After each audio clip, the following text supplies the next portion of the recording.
Welcome everybody to the November DFA Network Crit. Thank you so much for being here, and thank you again for sharing those modern marvels, those things that you appreciate, that you see from day to day. And that is a great way to kick off today, as we're going to start focusing our attention and energy to the DFA teams who have been working so hard this term on projects to create that sense of awe and wonder and impact in the world around them. My name is Ross Bernetti. I'm a program coordinator at DFA National and a fellow DFA alumni. And it's so nice to see some familiar faces. It's so nice to see some new faces on the call. So everyone, look around your Zoom screen, wave to someone new, wave to another person new, and it's so nice for you all to be here today. So this term, DFA teams from across the network have been working hard, taking on extracurricular projects in the midst of this pandemic season, and to collaborate with community partners and make an impact during this time. And I'm so excited for all of us to be here together to give a collective look and support our teams as they are doing these amazing projects. So thank you again for being with us today. I'm going to go over some quick Zoom and presentation norms. Zoom norms: when we ask that you are muted when not presenting or giving feedback. We ask if you have the capability to have your video on, and we ask that you use the naming convention first name / whatever DFA or organization you're a part of, so that we can see your name tag on Zoom and know who you are and where you're from. The flow for today's presentation is that each team will have 15 minutes to present. 15 minutes allocated, where there'll be 7 minutes of presentation time followed by 7 minutes of feedback and discussion. We have a note stock for all of us to be in today, where we're going to put written feedback. I just put that in the Zoom chat, so please open that up. Each person has their own column to give feedback in. So please find your column, and the format that we're using for feedback is I like, I wish, I wonder. Same format as if you were joined us for the October crit. We ask that everyone gives feedback, including students, alumni, guests, professionals. Everyone should have the opportunity to give constructive feedback. And when it comes to the conversation portion of the presentation, we ask that as many people as possible speak up to contribute to that conversation. But please prioritize the written feedback, as that is documented and held and available to the teams. If anything inspires you, or you think of something related to the presentation, please hyperlink either in the Zoom chat or in that notes doc, so that we can continue this spread of information and idea sharing that is so vital to the DFA spirit. This session is being recorded and will be put on the DFA YouTube channel after this event, so that the teams, as well as the broader DFA network, can review these projects, give additional feedback, or review how they presented. We have 3 teams presenting today. We have DFA Fordham, DFA Crewcia, as well as DFA RISD Brown. So we're just going to be in one room today. There was a change to the schedule, and that is the order. So we'll have Fordham, Crewcia, as well as RISD Brown. So for students on the call, please, whoever is sharing their screen, be ready to present. And without further ado, Fordham, you are welcome to share your screen and kick us off.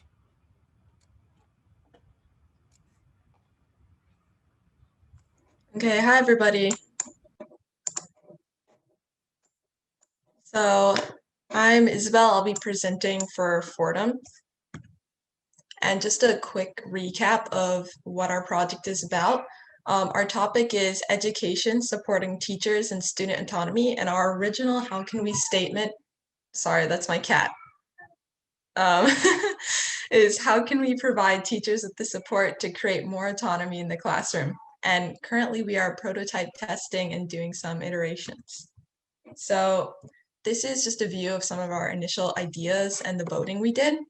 And so we actually had 2 how can we statements, because we weren't fully decided on which one we wanted to go with. So we decided to just ideate on both at once and then pick whichever ideas we liked most from there. And we ended up with 2 ideas that came out at the top. The first was that students co-design the course syllabus with their professor, usually like a week before or on the day of class. And then our second idea was that students co-design a final project with their professor and classmates. So the first idea was the co-designing the syllabus, and it addressed how can we help teachers make lesson plans that cater to students' affinities. The user needs we are addressing here would be student autonomy, and then for teachers, no more complicated technology solutions. One of the big key insights we had from research was that teachers and also students are really sick of learning new like fancy websites and programs. So we wanted to make something that could be kind of like more of a process and less of a technology. Oops.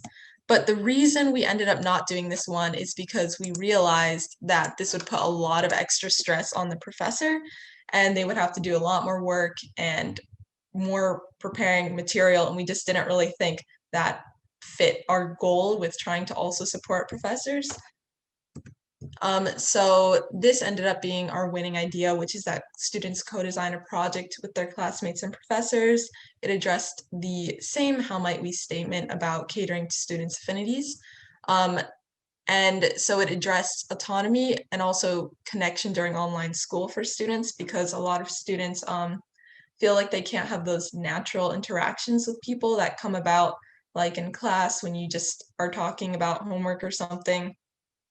And then the same thing for teachers, no more complicated technology.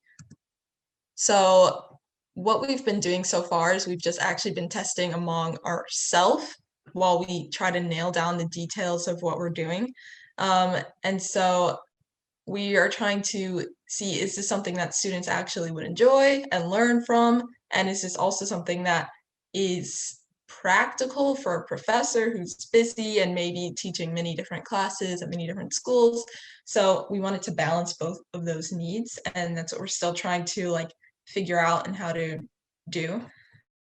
Because a lot of our conversations have been, well, students would like this way, but wouldn't that be too much for professors? And so that's where we want to go with sending our presentation out to our community partner and also our advisor, who are both professors, so they can kind of give us some more feedback on, is this something that can really be done?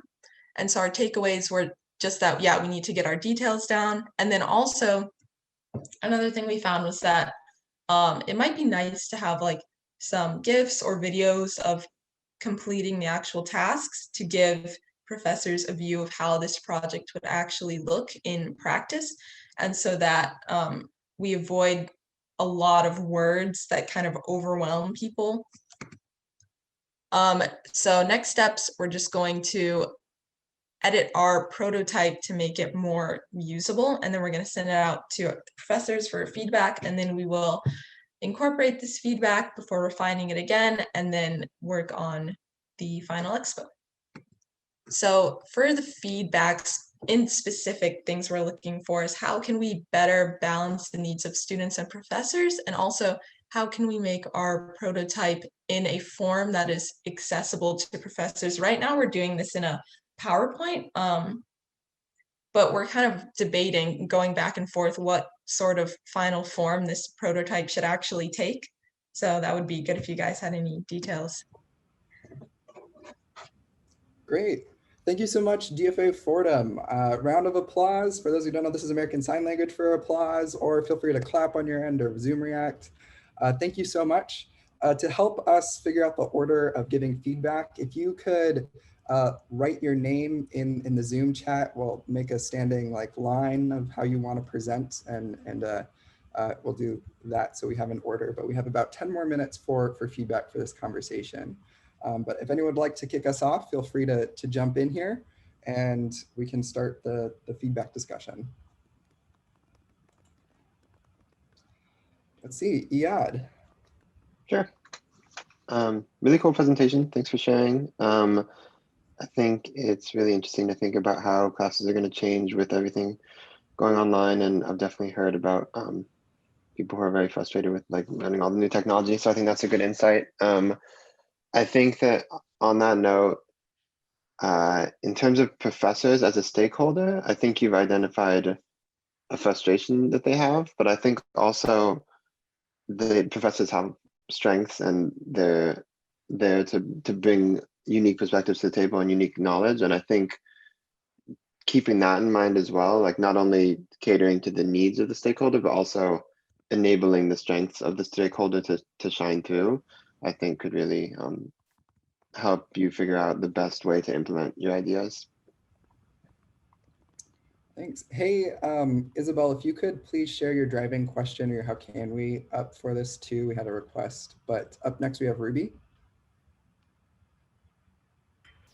Yeah, yeah, fantastic presentation. I think this idea is super interesting, especially now. And I don't have any like specific feedback of how to go about prototyping, but I do think that you have a really unique opportunity right now to kind of be prototyping and iterating with your stakeholders. And I think especially this is a great opportunity to kind of start to co-create with the professors that you're working with, because you haven't really gotten that feedback from them yet. I think that if you are to, I am a huge advocate of like storyboarding as a way of kind of starting that prototyping process, and even bringing, a couple of different, storyboards or like really basic prototypes to, either even like your community partner professors or like some of the other, I think that would be a great opportunity just to get some feedback and also be creating at the same time. So I would just encourage you to do that. But I think that this idea is really interesting and I'm excited to see where it goes. Thanks, Ruby. Next up, we have Aileen. Okay, I really like the clear focus on your two distinct user groups. My question, it stems a little bit from your how might we question is, what exactly do you mean by students' affinities? Because I'm guessing now that if a student is in a class, they're taking that class because they had some affinity for the subject, or perhaps it was a requirement for their major. But I also think that a big part of the reason, at least when I went for going to college, was to learn things that I might not have an affinity for already and broaden my horizons. And I mean, that was wonderful when that happened, and it happened often. So I'm wondering if this is just a specific portion of what students are learning, or if this is this idea of catering to students' affinities as a sort of an idea that you found is a necessity for students these days that they're not finding it happens in class. So I'd like to learn a little bit more about that. And also, I'm excited to see what the prototype looks like. It probably would have been easier to give you some feedback if you had the beginning of a prototype that we could have responded to. But I agree, it's a very interesting topic. And I very much second what Iad, I hope I'm pronouncing your name right, said about not just looking at needs, but looking at strengths. Thanks. Thank you. Sorry, should I respond? Yeah, feel free. Okay, so by affinities, we actually were kind of debating about this word, so that's a good point you brought up. We kind of were thinking interests and strengths. So if you're in like a history class, like whatever specific portion of a time period or topic that you want to learn about. But that is a good point about sometimes you can't go for what you think you might be interested in. And then so that actually is a good point. Okay, next up, Hannah asked to go later, so Roger. Thank you, Ross. First of all, I think it's a great thesis to imagine students in co-design.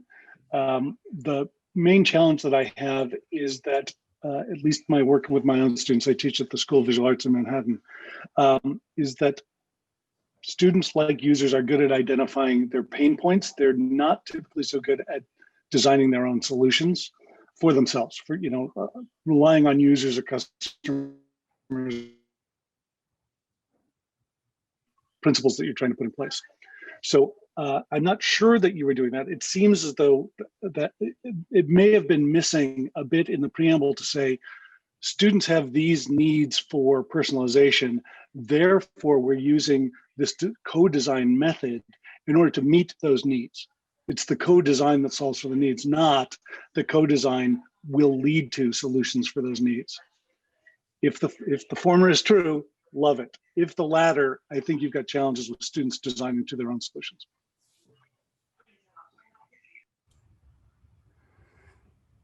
Thanks, Roger. And Isabel, again, feel free to hop in anytime. But up next, we have Robert.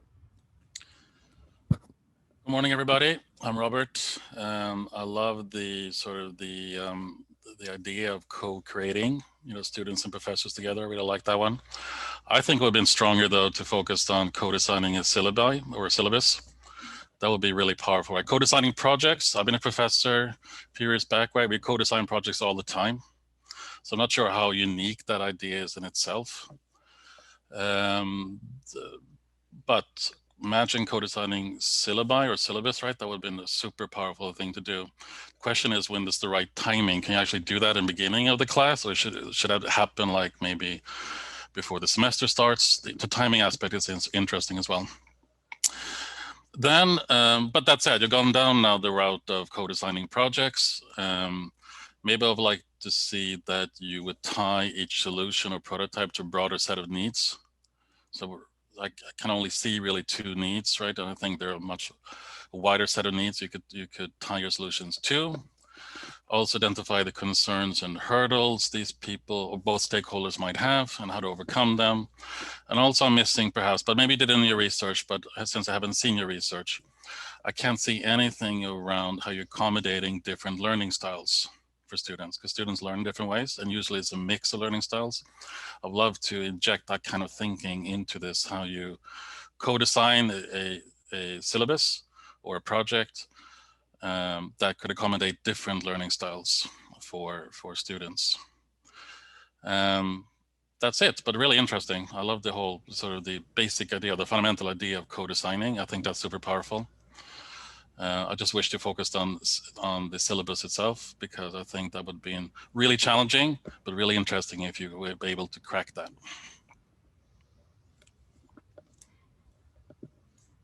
Thanks, Roger, Roger and Robert. Hannah? Hey, yeah, so I just have a comment based on, if I understood your project correctly, what sort of process that the professor would be engaged in, and if it would how it could further complicate oftentimes like their already busy schedules, because I know like my parents are professors, they do try to like gauge how students will respond to the syllabus, and oftentimes they do consult a couple students possibly over the summer, and especially with this semester they try to predetermine what sort of time availabilities or stresses that students might have. So I wonder, I just am curious, because oftentimes professors, they don't only teach how you could design a way in which this could be possible without being too much of a time commitment or stress factor for professors.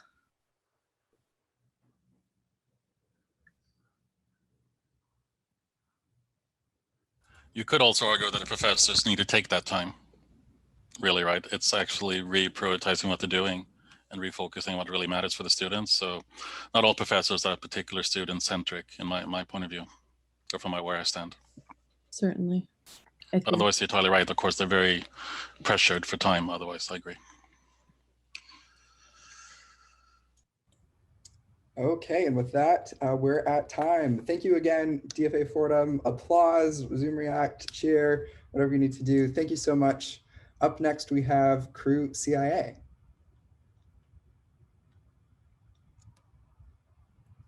Hello, guys. I guess we're just going to get our presentation up here. Can you see it? Hi. Yes, you can see it. Okay. Hi. We're Double Vision, and we're partnered with the Cleveland Site Center in Cleveland, Ohio, whose goal is to engage, empower, educate, employ the visually impaired. I'm Charlotte Britton. I'm Emberlyn. I'm Elwin. And I'm Thomas. To recap what we had accomplished last time, we had begun preliminary research, which enabled us to define our problem space of vending machines at the Cleveland Site Center. They cause tremendous amount of stress in addition to being highly impractical for people with low vision.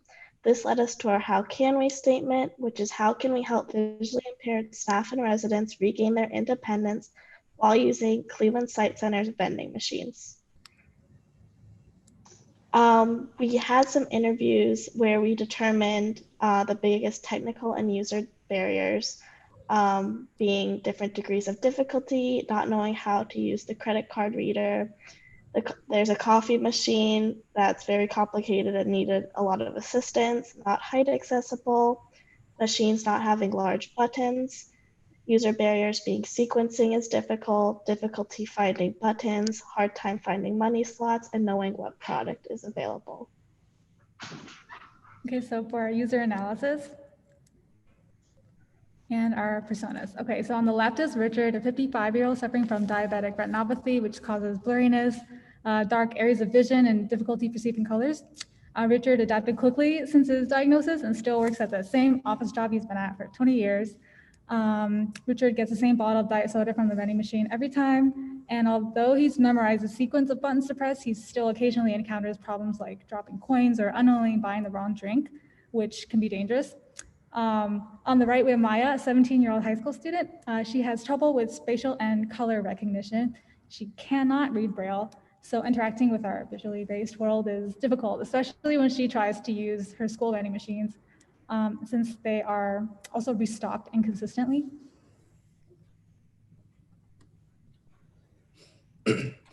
So we've taken Richard from our personas and placed him as our main character in our journey map. Here he encapsulates all of the visually impaired patients at the Cleveland Sight Center, along with all of their complications dealing with the vending machines. In other words, Rich is having one of the worst times using the vending machines in this scenario, as all the problems that the Cleveland Sight Center patients have while using the vending machines is happening to him. So the scenario is played out starting from when he decides to go to the vending machines for a snack, and the scenario ends with him calling for an assistant, which CSC patients frequently have to end up doing. We won't go over all the information in this journey map because it's a lot, but just to summarize, the essence of the scenario is up top. Below that, we have our fleshed out scenario sectioned out by key moments of his progress. Like one of them is where he hears a clink from the change slot, but it takes him a while to find the change slot. And once he does, the small dimensions of the change slot cause him to drop the coins under the vending machine, and he has to leave them there because he can't really bend down to get them, etc. So and right below that key section are our insights and any quick ideations we thought of on the fly based on the section on the top. Below that one specifically is the auto cue enough for when the coins drop, or and some solutions to that. All right, that's pretty much for that. So based off of our personas, we've developed a design brief. It basically outlines the deliverables and the scope of the project. Since we don't own the vending machine, it limits us to external modifications. We know that so basically there's a couple of points. We know that cognitive restraints are high. We want to make sure the vending machine is as easy to use, along with being low tech and not involving any external devices. We also are aware that vending machines come in all shapes and sizes, each with varying designs, so that we want to make something that's a solution that's universal and non-invasive. And there's some key design points we also mentioned, which are like adding tactile ridges to buttons to make it easier to find, color coding, highlighting contracts, audio feedback. Those additions can greatly increase accessibility on vending machines.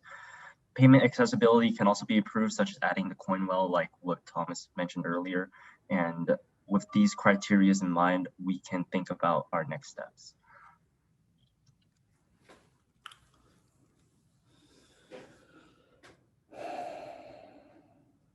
Sorry, I was muted. Okay. As you've heard before, our vision is to help the visually impaired staff and clients regain their independence.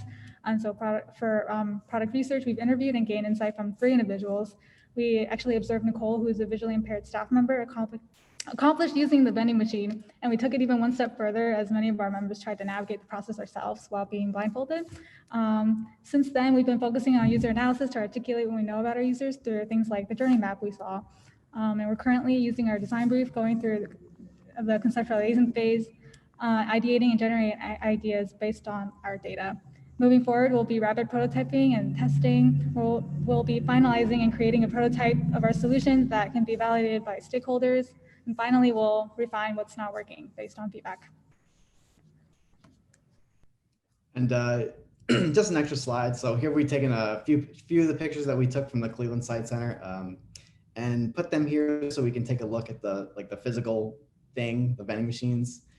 You can tell it's more of a visual experience in the selection of the snack to knowing where the card slot is versus the coin slot, which are like on 2 different sides on some of them, or on top to bottom, I mean. The bill slot and even where the button is to get your change back is a little ambiguous. You can also see the famous spinning wheel of death on the bottom right here, aptly named by CSC patients and residents because of the extreme difficulty they have using the specific vending machine. I might also mention that they do have 4 different types of vending machines there that they use, as you might have gotten the idea of just by looking at these pictures. So that might make all potential solutions to the vending machine problem very specific to each vending machine. Yep, not an easy problem to solve. All right, thank you for listening to our presentation. If you have any questions, please let us know. And these are some questions that we are kind of looking for.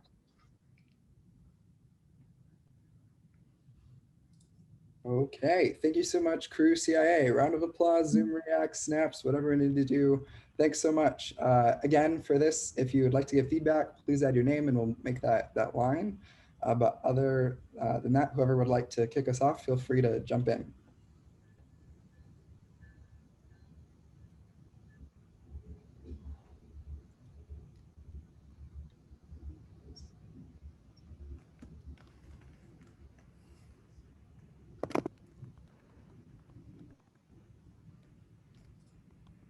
Eileen.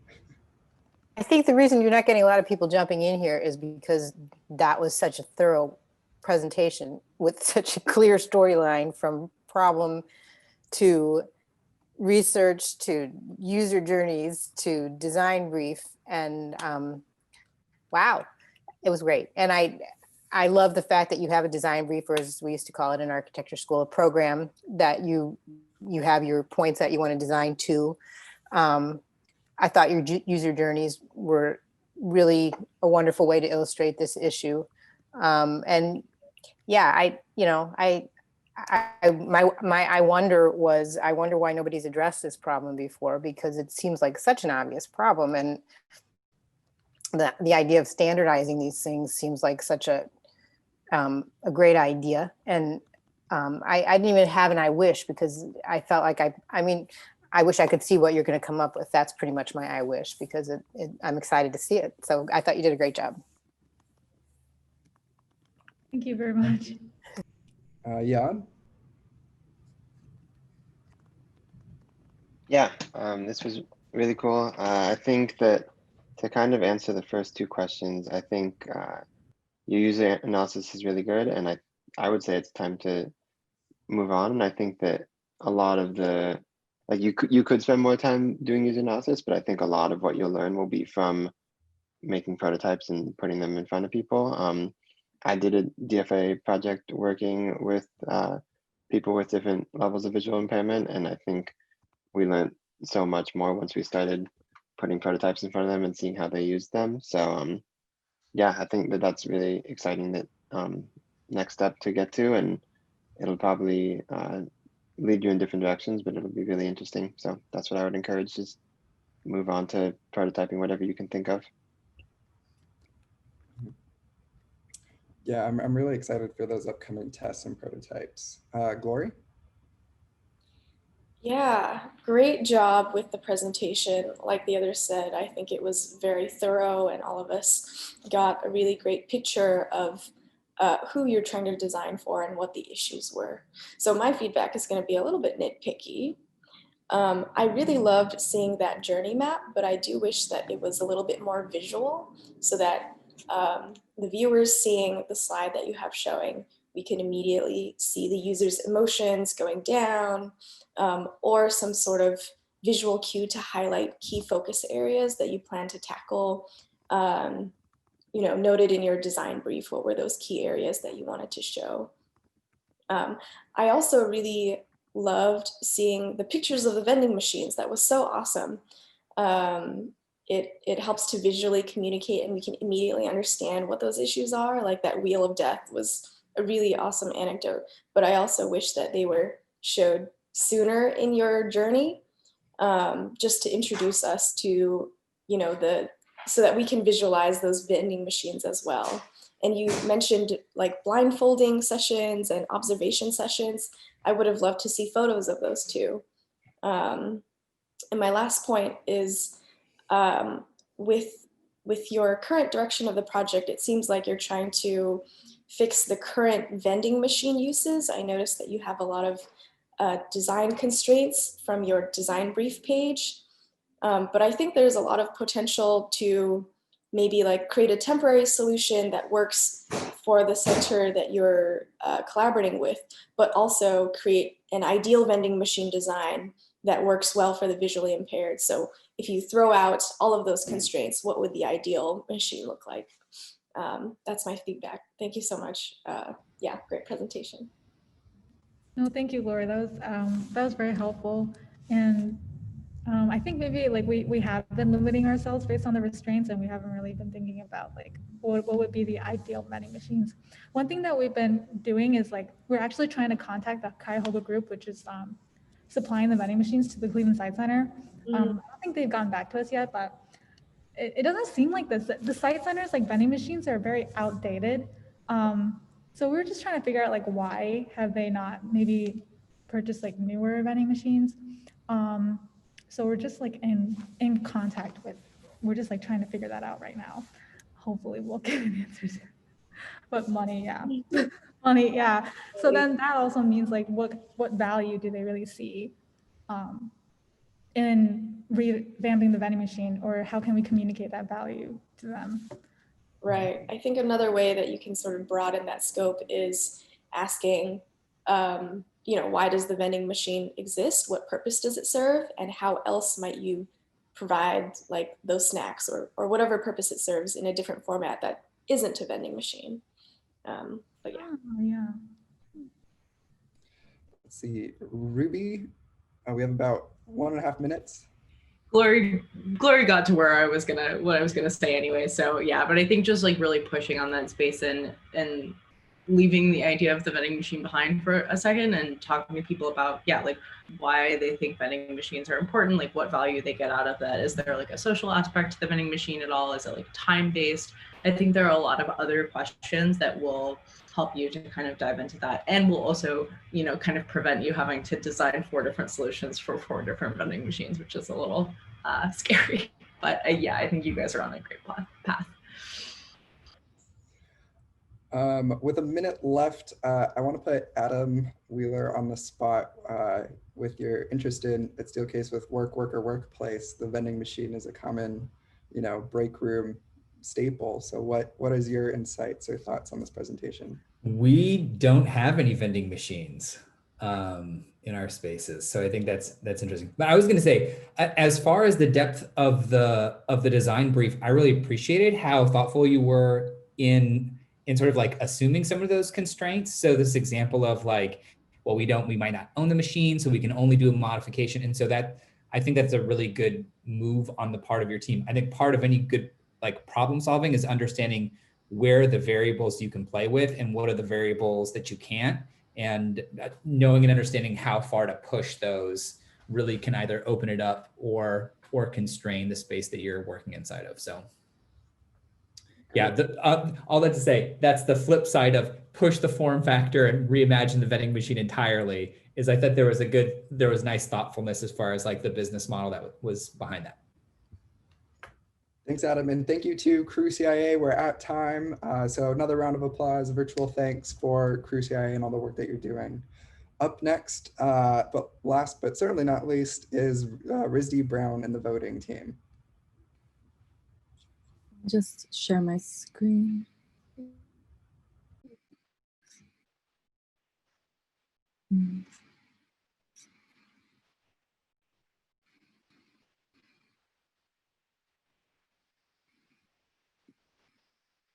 All right, hey everyone, I'm Hannah and I'm here with two of my teammates today talking about our project on increasing civic engagement. So we spent the first semester or the first month, because we did start a little bit delayed due to the whole Zoom format of the semester, focusing on how we can increase voter engagement. So we'll briefly go over that today and then we'll jump right into what how we're moving forward after this. So we had two facets to our approach, and Manny will talk about social media.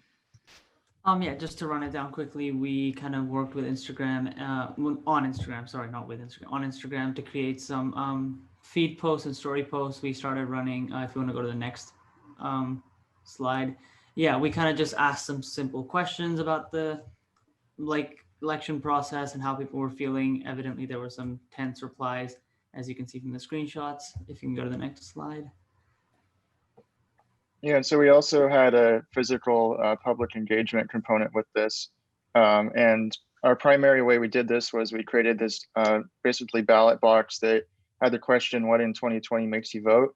And we put it around different places, basically around the Brown campus. And we got feedback. And then next we'll sort of go into how we want to pivot that to post-election ideas. Yeah, so for the second semester and after the election, we wanted to switch shifts and focus on how we can increase civic engagement. So we have a couple how can we statements here. How can we engage people with local politics? How can we keep citizens engaged after the election? How can we facilitate an atmosphere of celebrating civic engagement in our communities? And how we can break the political echo chamber. So really there was a lot of emphasis on voting, and we saw a lot of turnout, but we want to really emphasize the importance of staying engaged on whatever level possible. So we reassessed our goals and research questions. So because we spent the first bit of the semester really rushing towards the election and rapid prototyping and these crazy unique ideas with the voting box, things like that, we reassessed our goals and also questions and challenges that we wanted to face.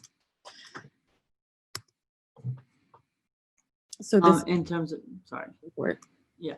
In terms of digital space, we kind of started to decide on different things. So you can see our process. We kind of all just put down ideas and started putting down sticky notes with the ideas on them. Yeah, and then we just kind of voted using our icons. And then for social media, we're planning to just kind of use our meme page as a way to generate a following around and some sort of understanding on what people feel about the final decision that's been made right now, and just kind of getting people to submit memes eventually to just kind of make it a space to share, as it says, and user submitted testimonies and perspectives.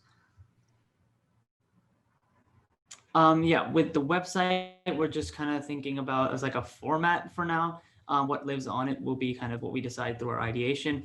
We're thinking about quizzes. We're thinking about how to break the echo chamber, make your own 4-year plan. Is how would you like to see a presidency plan play out, or an administration play out, and then kind of emphasizing the importance of local politics, because that's the next main election that's going to happen. And our focus audience kind of turns out to be, because of websites, in terms of how frequently we can push them out to our audience, is college students and people who are just about to go into the next voting year.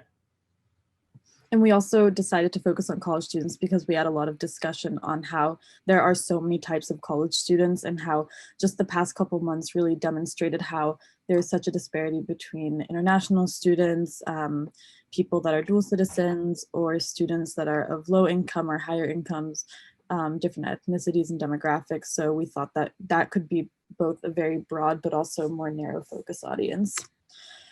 So we also want to, because websites would take a longer time to develop, to stay motivated, we have a team of 6. We wanted to keep going with our public engagement. So this again is some of our mural process. We really dug into this week after we settled down after the election. So more participatory public art projects. We had a really good turnout with our voting box, so maybe changing that to like, what will I do next? Making sort of a pledge to your community where people can engage with sort of a public poster and sign their name on it. How do I commit to, you know, fighting for a more equitable community? Explore mediums. This was seen on Thayer Street in Providence. Thank you for biking with a mask, which I don't know, really jumped at both motivating people to wear masks, but also just a sign of appreciation.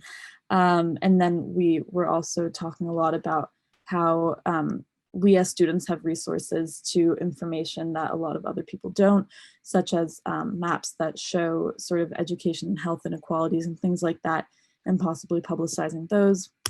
And another cool opportunity we have that we can mobilize soon is we have access to 11 electrical boxes on College Hill, where Brown and RISD's campuses are, that we can paint. So we were really focusing on what topics we could use, and because we want to create uniformity among the electrical boxes. So we were thinking about possibly highlighting local issues, things like that. And our next steps are to find a focus for the website, topic, and audience.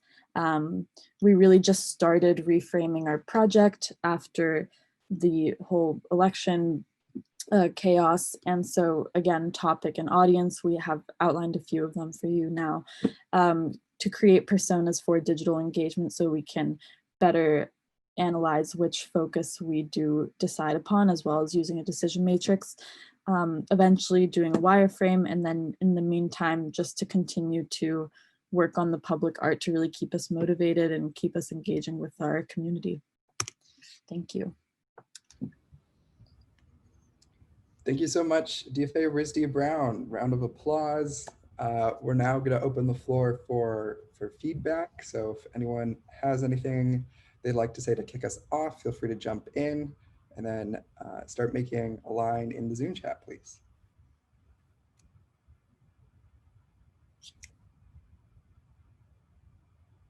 Aileen, would you like to kick us off? All right, I will. I first of all, I want to say I like a lot the integration of public art with civic engagement or the voting problem or any of those kinds of things. I think it's a great idea, and I think it is a wonderful way to integrate your interests and skills and talents with the problem that you're trying to solve. So I like that a lot. I wonder why you felt after the election that it was important to switch gears from voting. Because as I know, you know, voting is important, not just in presidential elections, but often in local communities for a myriad of things. Here in Chicago, we, in addition to the presidential vote, we had a fair tax vote that failed, sadly. And so there's lots of reasons why voting is important, and it's a discrete problem that you can tackle. It's a lot less amorphous than the civic engagement issue.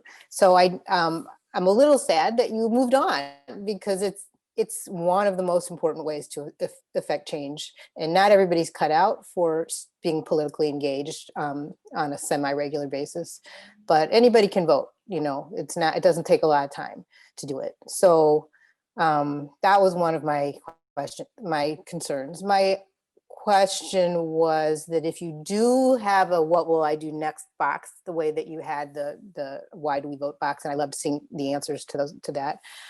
Is there some way that you would be able to track the answers to that? Could you have some sort of a website where, for the people who answered you, what will I do next, where they could go to the website and maybe, you know, add a follow-up of some kind to say, this is what I did next? You know, is it just a one-shot thing where there's a comment, or will there be a way to track that? Yeah, just to respond real quick, Jack actually created sort of a rough wireframe website where people could put, Jack, do you want to talk about that real quick? Yeah, sure. So along with the voting box, we had the same question on a website, and we created a QR code and stuff where people could submit responses digitally, and then they could see, for now, it just showed all of the responses that were digital, but I will get all of the responses now that the voting box is closed, and we'll merge them and put all of those on the website. And it basically spelled out the word vote. And so there was an image that had like text basically of every response that formed the shape of the word vote. So we definitely would be interested in doing something along those lines in, for the next steps. Great. Yeah. Cool. I think, first of all, I really like the ballot boxes that you designed. I'm not, I don't know if it's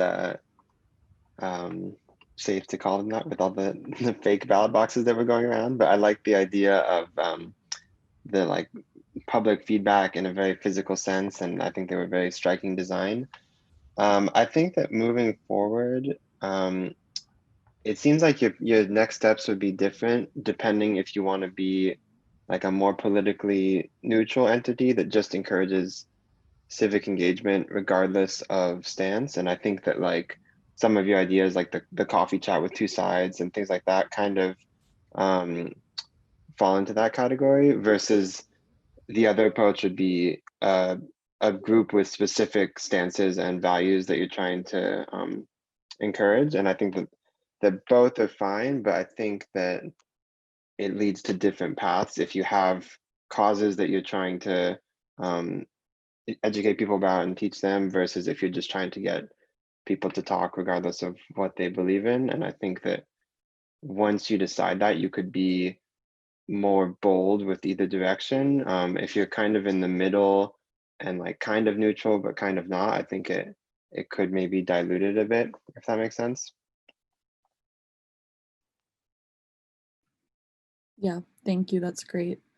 Also, with response to Aline's comment prior, was that we wanted to open it up to civic engagement because, or just maybe a better term would be also civic awareness, such as putting issues on the forefront of the public space with those electrical boxes, which would hopefully then in turn have sort of a domino effect to people being a little bit more aware of just what is going on, and then therefore also encourage people to vote in smaller election cycles. Mm-hmm. That makes sense. Cool. Great. I just wanted to vocalize Roger's comment of, for all teams, it makes a huge impact on your audience to include short video clips, whether it's your team with the ballot boxes and way that people are engaging, or even Crewcia with the empathetic experiments that you went through to help us, the audience, for these types of share outs to understand the storytelling and the experiences that you did. We have about 2 minutes left. If anyone has any final comments they would like to share with the RISD Brown team, feel free to unmute yourself and go for it.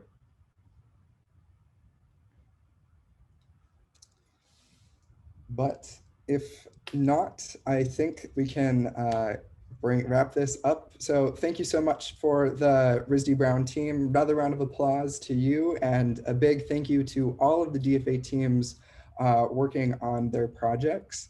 Before we go, I wanted to capture this moment so we can remember it with a DFA photo, because when these communities come together, we have to do that. So we're gonna take a screenshot of our group in a countdown of 1, 2, 3, we'll take the photo.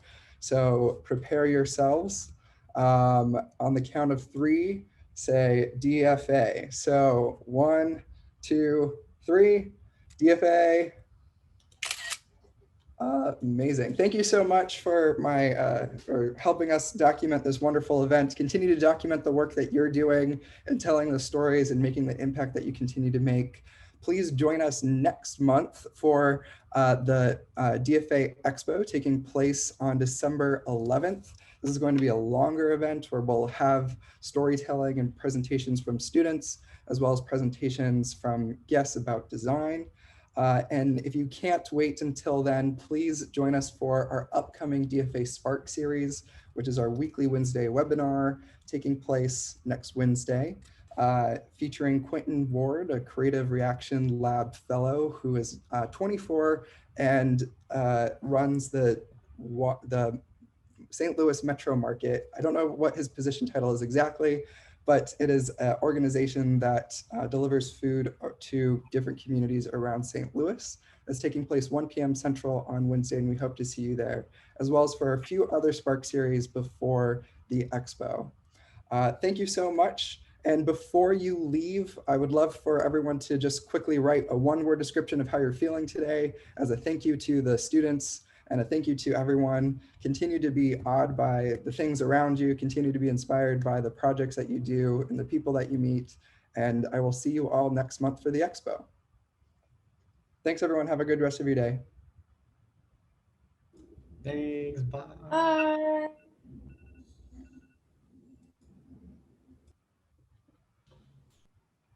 Hi,